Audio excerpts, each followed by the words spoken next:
आज हमारा टॉपिक है फैक्टर्स अफेक्टिंग परफॉर्मेंस। ठीक है, तो आप लोगों को तो पता है कि बहुत से ऐसे फैक्टर्स होते हैं जो आपकी परफॉर्मेंस को अफेक्ट करते हैं। ठीक है, तो आज हम उन्हीं के बारे में पढ़ेंगे। सबसे पहले आप देख लें ये फ्लो डायग्राम से जो बनी हुई है, इसमें डाइट का बताया हुआ है। डाइट में कौन कौन से फैक्टर्स, डाइट किस तरह से अफेक्ट करती है, जैसे कार्बोहाइड्रेट और वाटर इनटेक। अगर ये प्रॉपर होगा तो आपकी परफॉर्मेंस आप इजीली अच्छे से परफॉर्म कर सकेंगे। ठीक है, लेकिन अगर ये ठीक आप डाइट प्रॉपर नहीं लेंगे, आपके पास एनर्जी नहीं होगी, तो फिर आप परफॉर्मेंसेस नहीं कर सकते प्रॉपर। ठीक है, इसी तरह से सेंट्रल नर्वस सिस्टम फंक्शन है, तो उसमें अराउजल और मोटिवेशन है। ठीक है, अराउजल और मोटिवेशन आता है उसमें कि अगर आप मोटिवेटेड होंगे किसी एक्टिविटी के लिए तो आप इजीली कर सकेंगे। और अराउजल का क्या मतलब होता है, wakening of the central nervous system. ठीक है, अभी हम लोग इसको आगे भी डिस्कस कर लेंगे, लेकिन अराउजल में ये होता है कि आपका सेंट्रल नर्वस सिस्टम कितना एक्टिव है। ठीक है, तो उस पर डिपेंड करता है ये। इसी तरह से स्ट्रेंथ और स्किल है, तो स्ट्रेंथ और स्किल पे डिपेंड करती है आपकी परफॉर्मेंस। जितनी ज़्यादा आपकी स्ट्रेंथ होगी, मसल फाइबर टाइप वगैरह अच्छी होगी, बॉडी टाइप ठीक होगी, स्ट्रेंथन होगी, तो उतनी अच्छी परफॉर्मेंस होगी। इसी तरह से जितने आप स्किल्स आपके पास होंगी कोई भी परफॉर्मेंस करने के लिए, तो आपकी performance in a positive way होगी। ठीक है, इसी तरह से एनवायरनमेंट में आल्टीट्यूड, हीट और ह्यूमिडिटी इस चीज़ को इफेक्ट करती है परफॉर्मेंस को, जो हम ऑलरेडी भी डिस्कस कर चुके हैं। फिर एनर्जी प्रोडक्शन सोर्सेज इसको इफेक्ट करती हैं। एनर्जी प्रोडक्शन सोर्सेज का आप लोगों को पता है कि एनारोबिक सोर्सेज भी होती हैं और एरोबिक सोर्सेज भी होती हैं। ठीक है, एनारोबिक सोर्सेज में कौन कौन से आते हैं, एक फॉस्फेट क्रिएटिनिन एलैक्टिक सिस्टम होता है। ठीक है, जिसको क्या बोलते हैं, एटीपी पीसी सिस्टम भी बोलते हैं। सही है, इस सिस्टम में क्या, इसको इलेक्ट्रिक सिस्टम भी बोलते हैं। और इसमें क्या होता है कि आपके मसल्स के अंदर क्रिएटिनिन फॉस्फेट होता है स्मॉल अमाउंट के अंदर, स्मॉल अमाउंट में होता है। और जब आपके पास ऑक्सीजन नहीं होती प्रॉपर, तो फिर क्या है कि वो जो फॉस्फेट क्रिएटिनिन है वो एटीपी प्रोड्यूस कर रहा होता है। ठीक है, लेकिन यहाँ इस सिस्टम में लैक्टिक एसिड की प्रोडक्शन नहीं होती। ठीक है, इस वजह से इसको इलेक्ट्रिक सिस्टम भी बोलते हैं। तो कहते हैं कि ये इस एनारोबिक सोर्स की फॉस्फेट क्रिएटिनिन एटीपी सिस्टम पे या इलेक्ट्रिक सिस्टम पे भी डिपेंड करता है, एनर्जी सोर्सेज पे। ठीक है, कि वो कितनी एनर्जी प्रोवाइड कर रहा है। इसके अलावा ग्लाइकोलिसिस का प्रोसेस है, ग्लाइकोलाइसिस का प्रोसेस है, वो भी एनारोबिक सोर्सेज है, जिसमें लैक्टिक एसिड फॉर्मेशन होती है, जिसमें मसल के अंदर जो स्टोर ग्लाइकोजन होता है वो ब्रेक डाउन होता है ग्लूकोज की फॉर्म में, और उससे फिर एनर्जी प्रोडक्शन होती है जो आपका मसल यूज़ करता है। इसमें ऑक्सीजन नहीं होती। ठीक है, इस वजह से ये एनारोबिक सोर्सेज की बात की हुई है। इन दोनों सिस्टम्स का आपको पता चल गया। ठीक है, इसके बाद एरोबिक सोर्सेज होती हैं, तो एरोबिक सोर्सेज का आप लोगों को ऑलरेडी मालूम है कि एरोबिक सोर्सेज में एनर्जी किस तरीके से बन रही होती है और किस चीज़ पे डिपेंड करती है। एरोबिक सोर्सेज में एनर्जी किस चीज़ पे डिपेंड करती है कि ऑक्सीजन जो होती है वो ग्लूकोज और फैट को ब्रेक डाउन कर रही होती है और उससे एटीपी प्रोडक्शन करती है। ठीक है, और इसमें लैक्टिक एसिड प्रोडक्शन नहीं होती। इसके अलावा एरोबिक सोर्सेज की जो एनर्जी होती है वो किस पे डिपेंड करती है, V2 मैक्स पे डिपेंड करती है, कार्डिक आउटपुट पे डिपेंड करती है, ऑक्सीजन डिलीवरी पे, हीमोग्लोबिन पे और प्रेशर ऑफ ऑक्सीजन पे डिपेंड करती है। ठीक है, इसके अलावा ऑक्सीजन एक्सट्रैक्शन, ठीक है, कैपिलरी से जो ऑक्सीजन एक्सट्रैक्शन होती है, और माइटोकॉन्ड्रिया के नंबर पे डिपेंड करती है। ठीक है, तो ओवरऑल इस बात का क्या मतलब है कि एनर्जी प्रोडक्शन जितनी ज़्यादा हो रही है आपकी बॉडी के अंदर, आपकी परफॉर्मेंस उतनी बेस्ट होगी। ठीक है, लेकिन अगर ऐसा है कि आपकी बॉडी प्रॉपर एनर्जी प्रोड्यूस नहीं कर रही हो एरोबिक सोर्सेज से या एनारोबिक सोर्सेज से, तो फिर आपकी परफॉर्मेंस इफेक्ट होगी। ठीक है, अब कहते हैं कि परफॉर्मेंस जब इफेक्ट होती है तो उसमें क्या क्या फैक्टर आता है, फिटीग का फैक्टर आता है। ठीक है, फिटीग असल में होता क्या है, inability to maintain power output और force during repeated muscle contractions. ठीक है, ये तो सबको नो हाउ है फिटीग के बारे में। सही है, अब कहते हैं कि फिटीग जो होती है वो दो तरह की होती है, एक सेंट्रल फिटीग होती है और एक पेरिफेरल फिटीग होती है। सेंट्रल फिटीग कौन सी होगी, जिसमें सेंट्रल नर्वस सिस्टम इन्वॉल्व होगा। और पेरिफेरल फटीग में आपके पास क्या आएगा, न्यूरल फैक्टर्स आते हैं, मैकेनिकल फैक्टर्स आते हैं और एनर्जेटिक्स ऑफ कॉन्ट्रैक्शंस आते हैं। अभी हम इनको वन बाय वन डिस्कस कर लेते हैं। ठीक है, अच्छा, सबसे पहले आप देख लें ये पॉसिबल साइड्स ऑफ फटीग जो बताया हुआ है, एक फ्लो डायग्राम बनाई हुई है। ठीक है, इसमें सबसे पहले बताया हुआ है कि मोस्ट इंपॉर्टेंटली क्या चीज़ें इन्वॉल्व है, ब्रेन या आपकी साइकी इन्वॉल्व है। ठीक है, अगर आपकी मोटिवेशन या अराउजल जो है वो कंप्रोमाइज्ड है, तो उसमें क्या होगा कि स्पाइनल कॉर्ड तक सिग्नल्स नहीं आएंगे। ठीक है, जब स्पाइनल कॉर्ड तक सिग्नल्स नहीं आएंगे तो आगे रिफ्लेक्स ड्राइव नहीं होगी, पेरिफेरल नर्व्स तक न्यूरोट्रांसमीटर्स वगैरह प्रॉपर नहीं जा रहे। ठीक है, तो क्या होगा, न्यूरोमस्कुलर ट्रांसमिशन प्रॉपर नहीं हो रही, या अगर न्यूरोमस्कुलर ट्रांसमिशन प्रॉपर हो भी रही है तो वहाँ पे इतने रिसेप्टर्स नहीं है जो उसको पिक कर सकें। ठीक है, और फिर मसल्स अपना एक्शन कर सकें। इसी तरह से मसल सार्कोलेमा की बात की हुई है कि जिसमें मसल सार्कोलेमा में क्या होगा कि वहाँ पे जो एक्शन पोटेंशियल होती है, जिसमें सोडियम पोटाशियम चैनल्स होते हैं। ठीक है, जिसमें एक्सचेंज हो रहे होते हैं, सोडियम और पोटाशियम एक्सचेंज हो रहे होते हैं, ठीक है, आपकी बॉडी के अंदर, मसल्स के अंदर। तो क्या होता है कि मसल का जो एक्शन पोटेंशियल है वो अफेक्ट हो सकता है, ठीक है, जिसको ट्रांसवर्स ट्यूबुलर सिस्टम भी बोलते हैं। और जब वो इफेक्ट होगा तो उसमें क्या होगा कि जब ट्यूबुलर सिस्टम भी इफेक्ट हो रहा है उसके साथ, तो उसके साथ क्या होगा कि जो calcium inside the muscles आ रहा था और वहाँ पे एनर्जी प्रोडक्शन कर रहा था, उसकी अमाउंट डिक्रीज़ हो चुकी है, ठीक है। जब कैल्शियम की अमाउंट डिक्रीज़ हो जाएगी तो क्या होगा, वहाँ पे एनर्जी प्रोडक्शन नहीं हो रही, मसल की एक्टिवेशन नहीं होगी, ठीक है। जब मसल की एक्टिवेशन नहीं होगी तो एक्टिवेशन किस तरीके से नहीं होगी कि एक्टिन मायोसिन जो है वो प्रॉपर काम नहीं कर रहे, सही है। तो उसकी वजह से क्या होगा कि क्रॉस ब्रिज टेंशन जो है और हीट प्रोडक्शन वगैरह जो है वो, ये सारा प्रोसेस स्लो डाउन हो जाएगा, ठीक है। और आपका जो फोर्स या पावर आउटपुट है वो भी रिड्यूस्ड होगा, सही है। ये पूरी एक फ्लो डायग्राम में आपको बता दिया है कि ब्रेन से लेके पावर आउटपुट तक कौन कौन से फैक्टर्स ऐसे हैं जो आपकी परफॉर्मेंसेस को अफेक्ट कर सकते हैं, ठीक है। और कौन कौन सी ऐसी साइट्स हैं जहाँ पे फटीग कॉज हो सकती है, ठीक है। अब ब्रेन के लेवल पे किस तरह हो गई, मोटिवेशन और अराउजल से। स्पाइनल कॉर्ड के लेवल पे कैसे हो गई कि वहाँ पे रिफ्लेक्स ड्राइव प्रॉपर काम नहीं कर रही थी, ठीक है। इसी तरह से पेरिफेरल नर्व्स पे कैसे होगी कि वो न्यूरोट्रांसमीटर्स प्रॉपर सीक्रेट नहीं कर रहे थे, या अगर कर रहे थे तो मसल सार्कोलीमा जो है वो उसको प्रॉपर पिक नहीं कर रहा था। फिर ट्रांसवर्स ट्यूबुलर सिस्टम में किस तरह से हो गई कि ट्यूबुलर सिस्टम इफेक्ट हो गया, वहाँ पे सोडियम पोटाशियम की एक्सचेंज नहीं हो रही, कैल्शियम इनसाइड द मसल्स नहीं आ रहा, तो उसकी वजह से एक्साइटेशन नहीं हो रही। जब एक्साइटेशन नहीं होगी तो एक्टिन और मायोसिन हेड्स जो हैं उनके आपस में इंटरेक्शन नहीं होगी, जब इंटरेक्शन नहीं होगी तो उसकी वजह से कॉन्ट्रैक्शन नहीं होगी, ठीक है। इसी तरह से वहाँ पे एनर्जी प्रोडक्शन नहीं होगी, हीट प्रोडक्शन नहीं होगी, तो एनर्जी रिक्वायर्ड जो है वो भी प्रोड्यूस नहीं हो रही, सही है। तो इस तरह से आपकी पावर आउटपुट जो है वो इफेक्ट हो सकती है। अब सबसे पहले सेंट्रल फिटीग की बात की हुई है, तो सेंट्रल फिटीग असल में कहते हैं इसके ऊपर डिफरेंट स्टडीज़ वगैरह हुई थी, ठीक है। तो कुछ कह रहे थे कि सेंट्रल फिटीग जो होती है वो असल में किस चीज़ पे इफेक्ट करती है, reduction in motor units activated, ठीक है। कब होगी, अगर मोटर यूनिट्स जितने भी एक्टिवेट हुए हुए हैं उनमें रिडक्शन हो जाए, कि मतलब पहले अगर 100 मोटर यूनिट्स एक्टिवेट हो रहे थे तो अब सिर्फ 10 मोटर यूनिट्स एक्टिवेट हो रहे हैं, तो इसकी क्या कॉज करेगा, सेंट्रल फिटीग कॉज करेगा, ठीक है। इसको सेंट्रल फिटीग कहते हैं। यहाँ पे reduction in motor unit firing frequency, जिस फ्रिक्वेंसी के साथ पहले वहाँ पे फायर हो रहे थे, मोटर यूनिट में एक्टिवेट हो रहे थे, अब वो फ्रिक्वेंसी डिक्रीज हो चुकी है, ठीक है।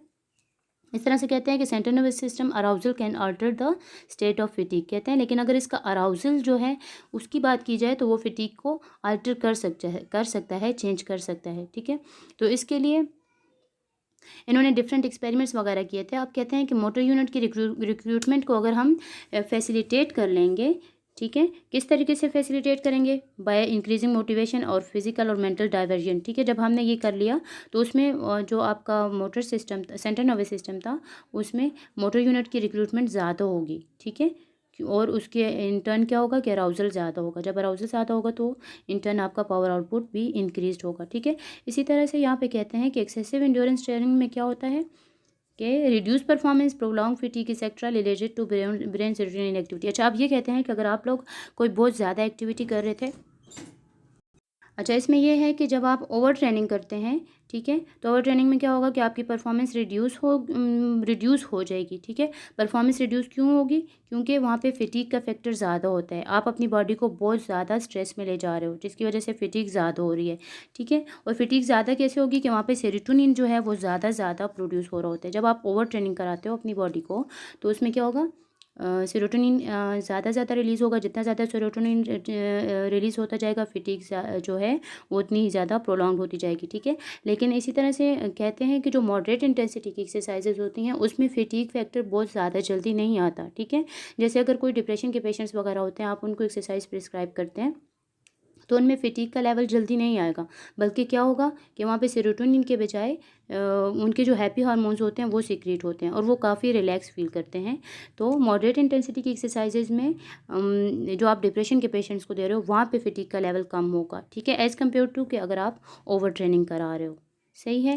अच्छा, यहाँ पे एक और बात भी इन्होंने बताई थी, अराउजल से रिलेटेड जो एक स्टडी की थी, उन्होंने ये किया था कि कुछ पार्टिसिपेंट्स को एक्सरसाइज कराई थी और बीच में फिर रेस्ट का पीरियड लिया था और फिर दोबारा से एक्सरसाइज कराई थी, ठीक है। तो जब उन्होंने पार्टिसिपेंट्स को एक्सरसाइज के बीच में जो रेस्ट दिया था, कुछ को बिल्कुल रेस्ट दे दिया था कि मतलब वो उस रेस्ट में स्लीप भी कर सकते थे, बिल्कुल फुल रेस्ट पे आ सकते थे, ठीक है।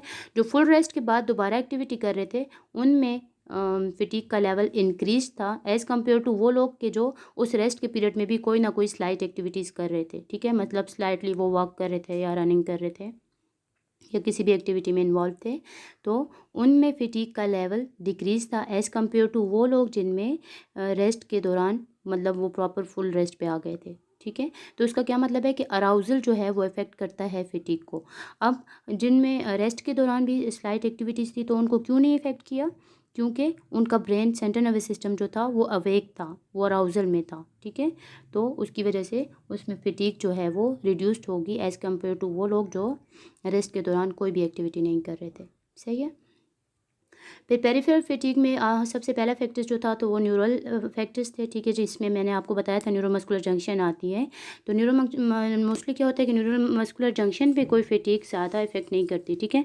जैसे मैंने आपको बताया कि न्यूरोमस्कुलर जंक्शन में न्यूरोट्रांसमीटर सीक्रेट हो रहे होते हैं प्रॉपर अमाउंट में, लेकिन जो चीज़ इफेक्ट करती है वो क्या करती है कि उसको जो अपटेक करने वाले सिस्टम्स होते हैं जैसे सार्कोलीमा होते हैं आपका, ठीक है, और ट्यूबुलर सिस्टम्स होते हैं वो प्रॉपर काम नहीं कर रहे होते, ठीक है, जिसकी वजह से न्यूरोट्रांसमीटर्स को वो प्रॉपर पिक नहीं कर पा रहे होते। तो फिटीग असल में सार्कोलीमा और ट्यूबुलर सिस्टम की होती है, न्यूरोट्रांसमीटर जंक्शंस की नहीं होती, ठीक है। फिर कहते हैं कि अब सार्कोलीमा और ट्यूबुलर ट्रांसवर्स ट्यूब्यूल्स पे किस तरह से फिटीग होगी, ability of muscle membrane to conduct and action potential, ठीक है। अब क्या है कि नॉर्मली तो क्या है कि न्यूरोट्रांसमीटर्स जब आएंगे आगे से मसल्स के अंदर एक्शन पोटेंशियल होगा, ये नॉर्मल फिजियोलॉजी आप सबको मालूम होगी, ठीक है।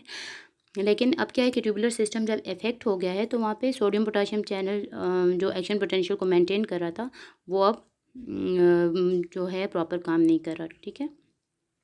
और कहते हैं कि इसको किस तरीके से इम्प्रूव किया जा सकता है कि ट्रेनिंग के साथ।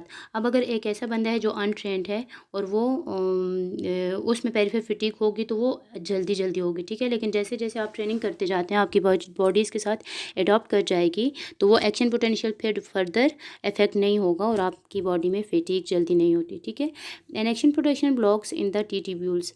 अच्छा, अब ये ट्यूबुलर सिस्टम में कैसे होगा कि कैल्शियम आयंस में जो सार्कोप्लाज्म रेटिकुलम से रिलीज़ हो रहा होता है उसमें भी रिडक्शन हो जाएगी, ठीक है, जिसकी वजह से क्या होगा कि वहाँ पे एनर्जी प्रोडक्शन नहीं होगी। जब एनर्जी प्रोडक्शन नहीं होगी तो एक्टिन मायोसिन हेड्स जो हैं उनकी इंटरेक्शन नहीं होगी तो मसल में कंट्रैक्शन नहीं होगी, ठीक है, तो कोई भी एक्टिविटी वो परफॉर्म नहीं कर सकेगा due to the neural factors की फिटीग की वजह से, ठीक है।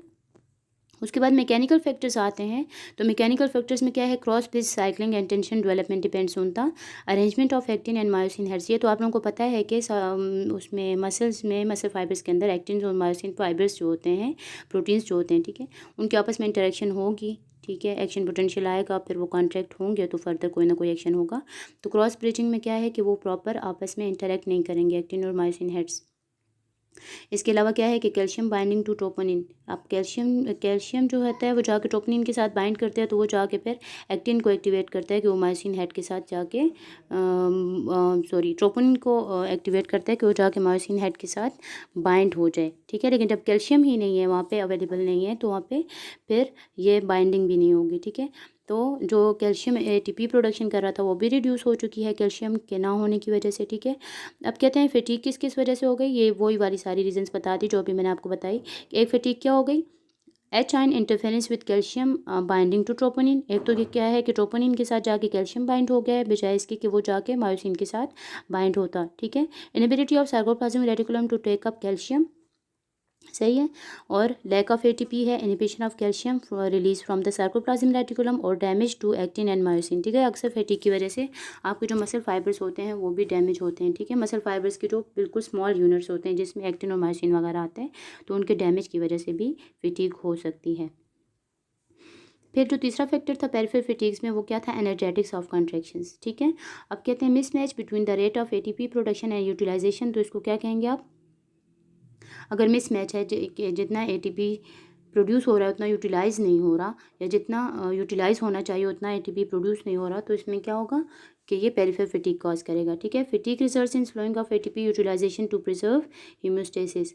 अब क्या है कि हीमोस्टेसिस को मेंटेन नहीं रख पा रहे आप, ठीक है, क्योंकि आप एटीपी को प्रॉपर यूटिलाइज नहीं कर पा रहे।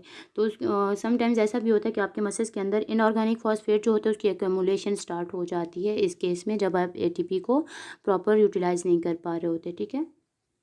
तो क्या होगा वहाँ पे मसल्स के अंदर जब इनऑर्गेनिक फॉस्फेट की अकोमोडेशन हो जाएगी तो वहाँ वो क्या कॉज करेगा, पेरिफेरल फटीग कॉज करेगा। ठीक है, इसके अलावा muscle fibre recruitment in increasing intensities of exercise. ठीक है, अब जैसे हम लोगों ने मसल फाइबर्स को ऑलरेडी भी डिस्कस किया हुआ है। ठीक है, टाइप 1 फाइबर्स होते हैं, टाइप 2A फाइबर्स होते हैं, टाइप 2X फाइबर्स होते हैं। ठीक है, तो क्या होगा कि टाइप 1 फाइबर्स जो होते हैं वो आपको पता है कि सिंपल एरोबिक एक्टिविटीज़ में एक्टिवेट होते हैं। जो ऑक्सीजन को आप टेक करते हैं वो नॉर्मल एक्टिविटीज़ कर रहे होते हैं। ठीक है, और 2A और 2X फाइबर्स कब होंगे, एनारोबिक एक्टिविटीज़ में एक्टिवेट होते हैं।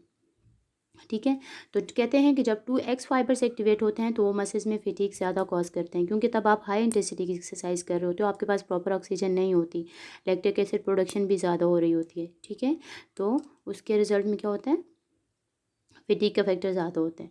Progression from most to least oxidative fibre type. ठीक है, अब कहते हैं मोस्ट टू लीस्ट ऑक्सीडेटिव है। टाइप 1 का आपको पता है कि ऑक्सीडेटिव फाइबर्स है, ऑक्सीजन यूज़ करते हैं और ATP प्रोडक्शन करते हैं, और टाइप 2X जो है वो ऑक्सीजन यूज़ नहीं करते। ठीक है, फिर आपके पास टाइप 2X फाइबर्स में बताया हुआ है कि जब VO2 max ग्रेटर दैन 75% होगा तो तब आपके पास टाइप 2X फाइबर्स जो होते हैं वो एक्टिवेट हो जाते हैं, क्योंकि आपकी एक्सरसाइज की इंटेंसिटी इंक्रीज़ हो चुकी है। ठीक है, आपकी ऑक्सीजन रिक्वायरमेंट इंक्रीज़ हो चुकी है, तो उस टाइम आपके टाइप 2X फाइबर्स एक्टिवेट होते हैं। किस लिए, हीट प्रोडक्शन के लिए। ठीक है, एनर्जी प्रोडक्शन के लिए। Results in increase lactate production, तो उसके रिजल्ट में क्या होगा कि आपकी लैक्टिक एसिड प्रोडक्शन ज़्यादा होगी।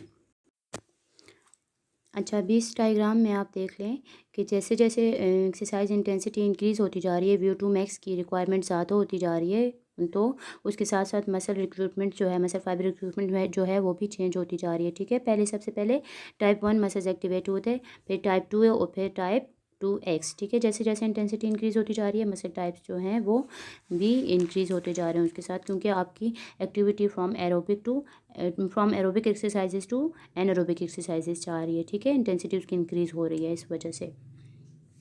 अच्छा, फिर कहते हैं कि factors limiting all out anaerobic performances, तो कौन कौन से ऐसे फैक्टर्स हैं जो आपके एनारोबिक परफॉर्मेंसेस को इफ़ेक्ट करते हैं। अच्छा, तो एनारोबिक परफॉर्मेंसेस को कौन कौन से फैक्टर्स लिमिट करते हैं। अब इसमें डिफरेंट एनारोबिक परफॉर्मेंसेस बताई हुई हैं और उसमें बताया हुआ है कि कौन कौन से फैक्टर्स उसको इफेक्ट करेंगे और कौन कौन से एनर्जी सिस्टम्स उसको कंपनसेट करने के लिए एनर्जी प्रोड्यूस करेंगे। ठीक है, और कौन कौन से एनर्जी सिस्टम्स एक्टिवेट होंगे। ठीक है, सबसे पहले है अल्ट्रा शॉर्ट टर्म परफॉर्मेंसेस, जिसमें लेस दैन 10 सेकेंड्स आप कोई एक्टिविटी कर रहे हो लेकिन लेस दैन 10 सेकेंड्स के लिए कर रहे हो। ठीक है, लेकिन एक्टिविटी क्या है, एनारोबिक है, जिसमें आप ऑक्सीजन यूज़ नहीं कर रहे। ठीक है, एनारोबिक एक परफॉर्मेंस है। तो कहते हैं कि इसमें इवेंट्स जो लेस दैन 10 सेकंड्स हैं वो किस पे डिपेंड करते हैं, टाइप 2 मसल फाइबर्स पे। ठीक है, क्योंकि एनारोबिक है तो एनारोबिक में कौन से मसल्स एक्टिवेट होंगे, फर्स्ट ट्विच फाइबर्स। ठीक है, जो क्या है, टाइप 2A फाइबर्स हैं, सॉरी 2A नहीं, टाइप 2 मसल फाइबर्स हैं।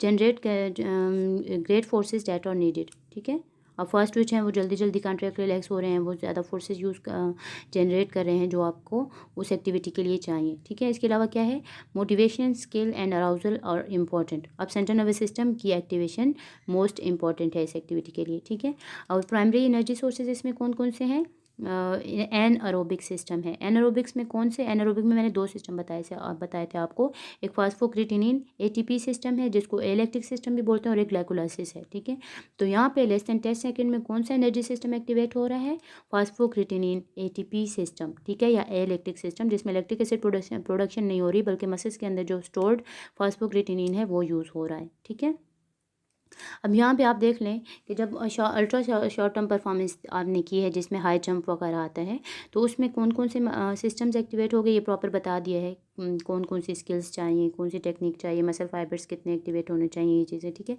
अब एनर्जी सिस्टम कौन सा एक्टिवेट हो रहा है, फास्फोक्रिटिनिन और ग्लाइकोलाइसिस, लेकिन ग्लाइकोलाइसिस मोस्टली इसमें एक्टिवेट नहीं होगा। ठीक है, लेस दैन 10 सेकेंड्स वाले में ज़्यादा फास्फोक्रिटिनिन एनर्जी सिस्टम ही एक्टिवेट होता है। ठीक है, अब कहते हैं कि शॉर्ट टर्म परफॉर्मेंसेज हैं, एनारोबिक परफॉर्मेंस ही है। ठीक है, शॉर्ट टर्म परफॉर्मेंस है 10 to 180 सेकेंड्स तक। ठीक है, और ये लास्ट हो कर रही है 10 to 180 seconds, shift from anaerobic to aerobic metabolism. ठीक है, अब क्या है कि शॉर्ट एक्टिविटी है, शॉर्ट इंटरवल की एक्टिविटी थी आपकी, इसमें आपको ऑक्सीजन रिक्वायरमेंट इतनी ज़्यादा नहीं है, तो नॉर्मल जो आपके एनारोबिक सिस्टम्स हैं वो ही एनर्जी प्रोड्यूस कर देंगे आपकी बॉडी के अंदर। ठीक है, लेकिन जैसे जैसे एक्सरसाइज आप ज़्यादा करते जाओगे तो उसमें एरोबिक सिस्टम्स जो हैं वो एक्टिवेट हो जाएंगे। ठीक है, तो 70% ऑफ एनर्जी सप्लाई जो है वो एनारोबिकली प्रोड्यूस हो रही होती है फर्स्ट 10 सेकंड्स में, ठीक है। लेकिन फिर 60% एनर्जी प्रोडक्शन जो है वो किससे हो रही है, 180 सेकंड्स पे जाके एनर्जी प्रोडक्शन जो है वो एरोबिकली प्रोड्यूस हो रही होती है और 60% प्रोड्यूस हो रही होती है, ठीक है। ये तकरीबन 3 मिनट्स तक की एक्टिविटी होती है। प्राइमरी एनर्जी सोर्सेज इसमें कौन से होंगे, एनारोबिक ग्लाइकोलाइसिस, ठीक है, results in elevated lactate levels, क्योंकि ग्लाइकोलाइसिस प्रोसेस में क्या होता है, लैक्टेट प्रोडक्शन होती है, तो इस वजह से वहाँ पे लैक्टेट लेवल्स एलिवेटेड होंगे, ठीक है। अब देख लें शॉर्ट टर्म परफॉर्मेंसेस को कौन कौन सी चीज़ें अफेक्ट कर रही होती हैं, VO2 max, fibre type distribution, fibre type recruitment और एनर्जी सिस्टम कौन सा एक्टिवेट होता है इसमें, फास्फोग्लिटिनिन और ग्लाइकोलाइसिस का सिस्टम, ठीक है। फिर फैक्टर्स लिमिटिंग ऑल आउट, अच्छा ये तो एनारोबिक परफॉर्मेंसेस की बात हो गई, ठीक है। अब एरोबिक परफॉर्मेंसेस जो कितनी होती हैं, 3 to 20 मिनट्स तक की जो परफॉर्मेंसेस होती हैं जिनको मॉडरेट लेंथ परफॉर्मेंसेस कहते हैं, वो असल में एरोबिक परफॉर्मेंसेस होती हैं, ठीक है। और इनको कौन कौन से फैक्टर्स लिमिट करते हैं तो वो देख लेते हैं अभी। अब कहते हैं कि इसमें एनर्जी प्रोडक्शन कैसे होगी कि फ़र्स्ट जो 3 मिनट्स थे, जो मतलब जैसे आपने एक्टिविटी स्टार्ट की तो 3 मिनट्स में क्या होगा, 60% ATP प्रोड्यूस होते हैं एरोबिकली, ठीक है। लेकिन लास्ट 20 मिनट्स में 90% ATP प्रोड्यूस हो रहे होते हैं एरोबिकली, क्योंकि जैसे जैसे एक्टिविटी आप एक्सरसाइज आप लोग इंटेंसिटी को इंक्रीज़ करते जाते हो, ऑक्सीजन रिक्वायरमेंट ज़्यादा होती जाती है, ठीक है। जब ऑक्सीजन रिक्वायरमेंट ज़्यादा होगी तो वहाँ पे एनर्जी भी ज़्यादा रिक्वायर्ड होगी, ठीक है। तो इस वजह से ATP प्रोडक्शन जो होती है वो ज़्यादा होती जाती है, ठीक है।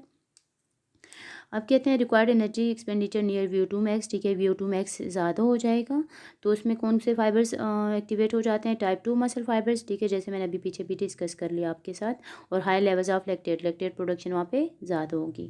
Factors that interfere with oxygen delivery are limiting performances, अब कहते हैं कि इस लेवल पे 3 to 20 मिनट्स में आपको कौन कौन से फैक्टर्स इफेक्ट कर सकते हैं आपकी परफॉर्मेंसेज को, तो उसमें अल्टीट्यूड आ जाता है और एनीमिया आ जाता है, ठीक है। ये फैक्टर्स ऐसे हैं जो इस मॉडरेट लेंथ परफॉर्मेंस को अफेक्ट कर सकते हैं, ठीक है। अब यहाँ पे देख लें